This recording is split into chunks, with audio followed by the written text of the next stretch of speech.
Alright, what's up everybody? We're back to the channel today. Today we're going to do a different video. It's not going to be on the Tempelhof server. Today I decided to start a new airline in Yeager today. I've actually had this for about a week now. I just did all the evaluation and basically the overhead stuff.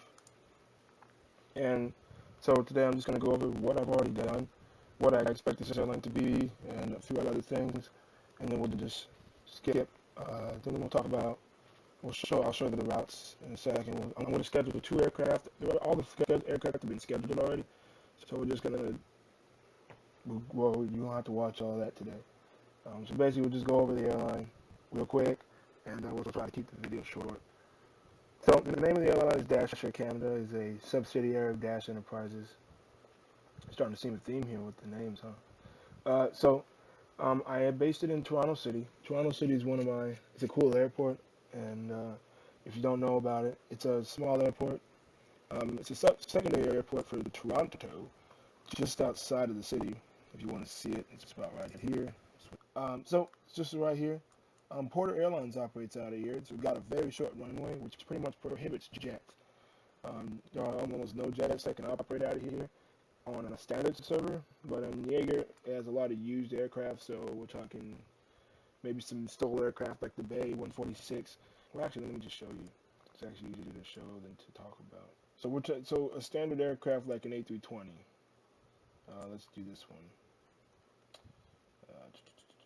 For performance, YTZ, and we'll just say like the Montreal. You see, a standard A320 cannot operate out of this airport. The runway here is really, really short. We're talking, it's about a 1,200-foot runway. But the transfer time is really good. There's not a lot of slots here, there's only like 2, but it's all about the transfer time. It's a 45-minute transfer time, which is really conducive to connections. And as you'll see when I show the schedule off, it doesn't have a lot of slots, but you're not going to operate anything but props out of here, pretty much. If you're talking in ATRs, the standard ATR can do it, the big one. So if we go to the 600, you can. And this is not available on all servers. It's a recent addition. The ATR can actually operate with a full load out of here. So you're talking, but for me, I chose the Dash 8 to do it. I already knew this because this is what Porter uses in the real world. And I like the Dash 8 a little more than the ATR. So we're talking, you can see that. So you can have, it's about an hour and 25 minutes to Montreal, and it can carry a full load. Now if I go back, compared to the Dash 8, and I'm using the basic version, and then we do the same thing.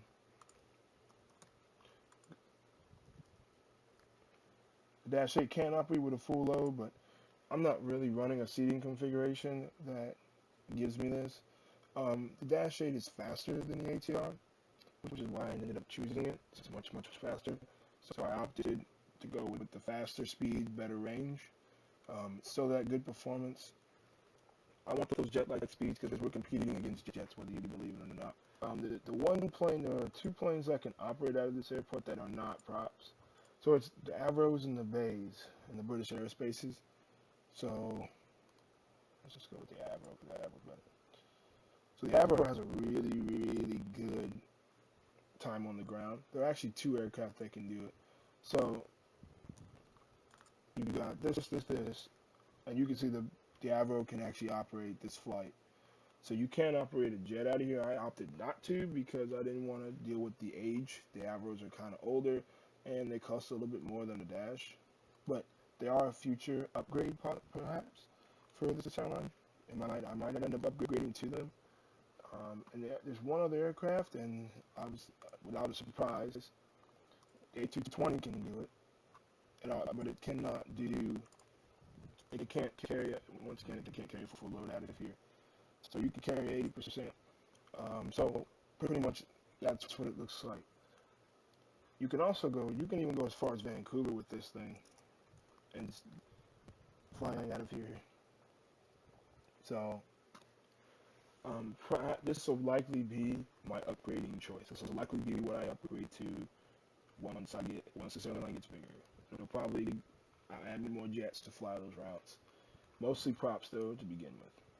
So that's why. So that's basically the airport in a nutshell. Airlinesim, each airport has its own demand. So it's not based on the cities. So me operating out of here with props is not going to change anything in essence. So I'll go over next with some of the stations that I've opened. And okay, so I lost some audio, so I'm just gonna just commenting over this. So basically, what I'm doing here, these are the stations that I opened. I opened the Boston, Chicago Midway, Frederickson, Halifax, Montreal, Newark, Ottawa, Quebec, St. John, Sault Marie, Sudbury, Thunder Bay, Timmins, Toronto City, obviously, and then Washington Dulles.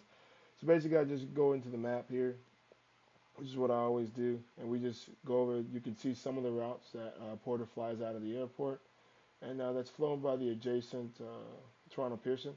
So this is basically, as you can see, Air Canada does operate one flight out of there. That is not Porter. So Porter, if you look at current events, Porter kind of kicked Air Canada and everybody else out of the airport uh, when they bought practically the whole thing. They bought the terminal and they just canceled all the contracts. So the whole thing is basically Porter operated, and these are some of the places you saw. Every station that I've opened is a real life station. And Yeager's a newer server, so doing that should be a lot easier and mimicking that in real life. So basically what I'm talking about is just why I chose each one, why each one got as many frequencies as it got, and everything else about that. What I'm doing is I'm just skipping over to the scheduling. What I end up scheduling the aircraft to do. We'll just go over a quick what I've scheduled the aircraft to do. I'm not going to show you. I'm not going to show you the entire scheduling. That is quite boring. There's not much to it. Basically, what I'm going over here is the wave schedule that I ended up choosing. Why I chose that. I ended up going with a hour, half hour, half hour kind of thing. They still are spaced out about 4 or 5 hours. That was the plan to do that. Schedule them in like that.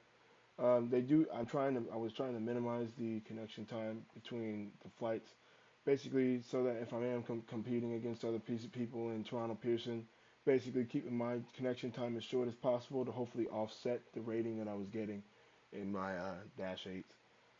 That props, if you don't know, do get a lower rating than jets, which I was talking about earlier in the video.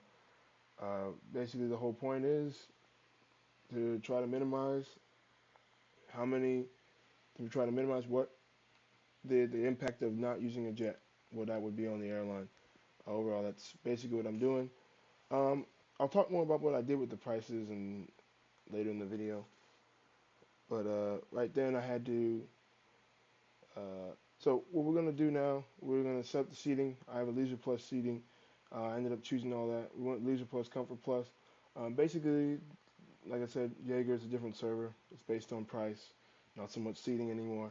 So I was hoping to see what that would do for me. So that's what we ended up choosing. I don't want to run my Dash 8s with a premium configuration at a high price. I was trying to keep the price low, and that was the initial impression here. I am trying to keep the price as low as possible. So what I'm doing now is I'm basically scheduling the plane, and I'm showing that I'm trying to keep those the variables within the dynamic turnaround time, trying to keep those as short as possible. It's a prop. You can turn around a lot faster, so I'm basically trying to do that. Keep the turnaround time low, so to turn around the aircraft as fast as possible. Since we have a 45-minute turnaround time, I want to keep that in. Once again, that is basically so that we can better compete with the jets that are probably going to be around by lowering that turnaround time. That will help my rating. So I opted to use remote stands. I told it to use those instead of gates. That makes it a lot better for turnaround times. That lowers it once again. Here, that's my flight to Boston. That's one of the first flights I opted to do. You can't, because Porter flies to Boston from there. So we operate. So basically, I tried to keep it on the east-west schedule mostly as best I could, and that just helps with connections. The more connections, it's easier to fill the aircraft, and they're not too hard to do. So basically, I did fly to pretty much all the places at least once that Porter flies to, um, and basically I saw the results, which you'll see later in this video. So basically, to keep this part short, I did not. I'm not. Once again, I'm not. Not going to show you the whole scheduling. Uh, you can basically see that the way the planes are scheduled here. I already showed you the wave schedule that I opted to go for, and basically we flew the dashes at their max speed all the time. So we're talking 500 and something kilometers an hour. So I kept the speed up as best I could. Once again, that is to up the ORS rating and to just get those planes in faster. We're trying to compete, which is why I chose the ATR, the dash 8 over the ATR, because on Tempelhof I do use the ATR, and the ATR is slower, but on Tempelhof it doesn't matter as much as it does here. So plus it takes less time to receive dash 8s, so that's the reason why. So basically, in short, that's what we did. There's not much else to talk about in this video in terms of scheduling. All right, so a few days have passed, and we're now going to check out some of the flights. I did check them before this video, and it's not doing so hot. So basically, I've changed the prices a few times, and I ended up changing them twice in between the last video and this one. Yeah, we have some interlining offers, which I'm probably not going to accept. So I changed the prices. If you recall, I had them like set up 50% or something prior to that. So I ended up just resetting them back to default because I really couldn't tell what the issue was. And I did that just a few days ago, actually. And it looks like that was kind of the problem. So these flights are now looking like they're going to be somewhat full, but that comes at the cost of me making any money. So we're just going to make an 8% profit and run with that, I guess. But as you can see, prior to that, weren't seeing very good load factors there. So maybe this flight just needs a little more passengers. Who knows? Maybe when we get some more passengers in the economy, we'll see better loads, see better numbers. But so that's that. I guess I can check all of them to see what's up. Because this is actually surprising because I wasn't seeing any connections for a while, and I just reset the prices. So maybe it's a really, really small thing. Because it's 50 people.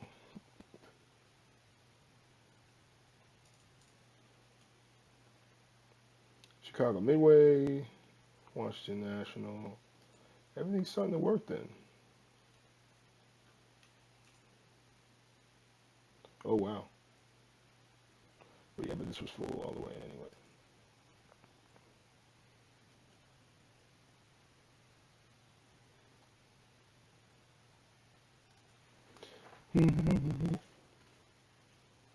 Look at that 21% profit there. This is now a full flight with 21 connections, 26% profit.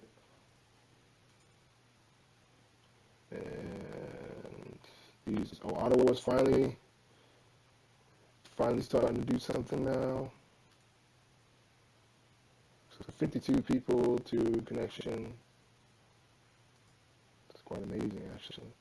32 people. All these flights are at least making cash now. At least I'm seeing better numbers. I can make moves off of these. When I saw these the first time, as you can see, they were mostly red, and I was quite surprised at that because when I looked at Toronto City stuff from the first video, you could tell that there was some sort of demand for all these places. So I was kind of surprised when I wasn't seeing that reflected. So basically, I guess that's good. I'll keep tweaking to see if it's going to work at all, if it'll work any better than it already is. I'll probably tweak the prices, maybe up based on what I see. If it works out, I don't think that this is. I think this is going to be fine at this point. Yeah, I don't know what else to say. I don't think. I don't really know what else to say here. I could restart. When I scheduled these, I told you, I said that I was going to leave this buffer. And that's basically for what the reasons right now. I had to tweak things, and that's expected when you're first starting out in the world you don't know. You should never, I would never recommend buying the total. I would recommend leaving about $1 million in reserve, because that's basically how much your first cost should be about. And that would give you a little bit of room for error, so that if you make a mistake, which you're likely to make in a new world, you'll be able to, you'll have time to recover. So actually, I'm going to bump this down 5%. It's been like that for about 2 weeks now. And then that's the other reason. These numbers could be going up. My airline image could be improving. Basically, over time, that gets better. So these numbers will get better here.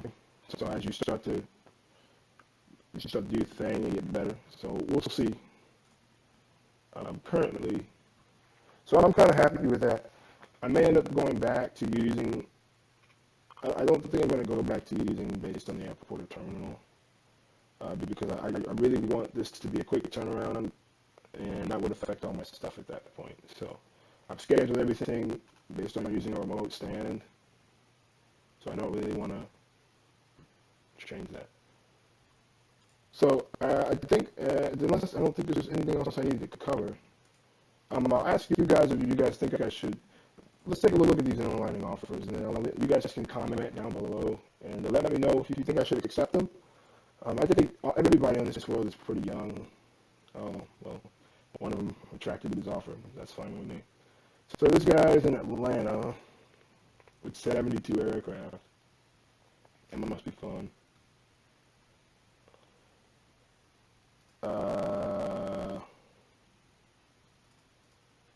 Well, obviously you can't go long haul, so I don't know why I clicked that. Let's see, your flight schedules were what?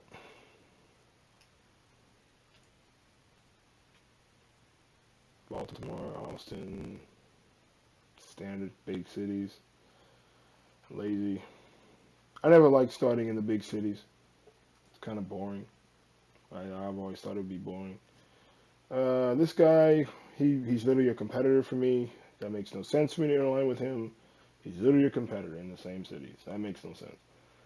But you guys can comment down below. Let me know if I should accept if I should accept one of these guys. I don't think this guy is probably not. He's probably not around anymore. Nope, he's not. So let me know. Or if you think I should restart. If you think I should restart or try some other place, let me know that too. So I appreciate you guys for watching, and I'll catch you in the next one.